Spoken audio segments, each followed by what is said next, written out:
శ్రీమద్భగవద్గీత కర్మ సన్యాస యోగము నుండి ఈ శ్లోకము గ్రహింపబడినది.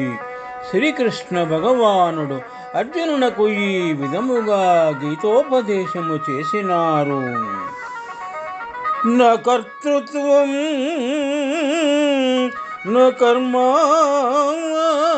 లోకస్య సృజతి ప్రభుః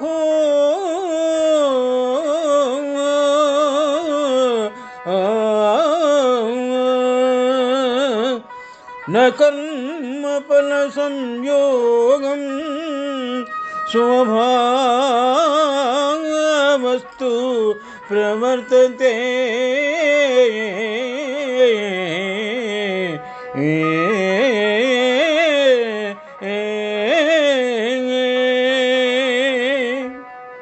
భావం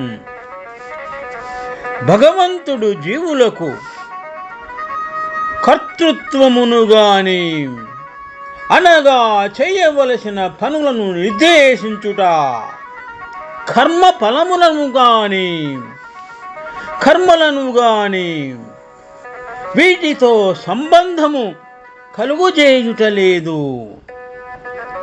మరి ఎట్లనినా ప్రకృతి సంబంధము వలన కలిగిన జన్మాంతర సంస్కారమే జనులు ఆయా కర్తృత్వాదులను చేయుచున్నారు.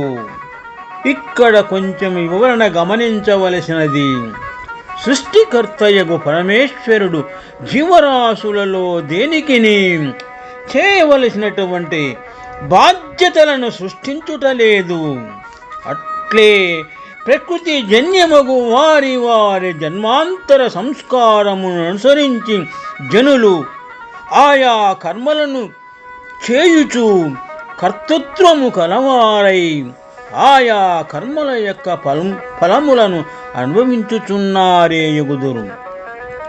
అవని జల్లిన దెద్దియో అది పండునని ఇక్కడ గమనించవలసినది.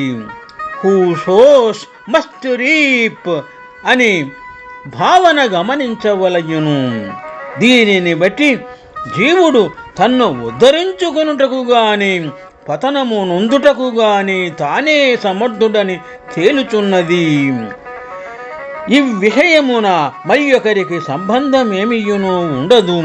కావున ఉన్నతి నొందుటకు పెక్కు అవకాశములతో కూడిన ఈ మానవ జన్మను ఆత్మోద్ధరణ నిమిత్తము సద్వినియోగపరుచుకొనుట ప్రతి మానవుని యొక్క కర్తవ్యము. అందువలన జీవుల కర్మలతో భగవంతునికేమియూ సంబంధము లేదు. కేవలం జనుల యొక్క జన్మాంతర సంస్కారము వలననే వారు వారి వారి కర్మలను చేసి ఫలితమును అనుభవించుతున్నారు. శుభం. న కర్తృత్వం న కర్మాణి లోకస్య సృజతి ప్రభుః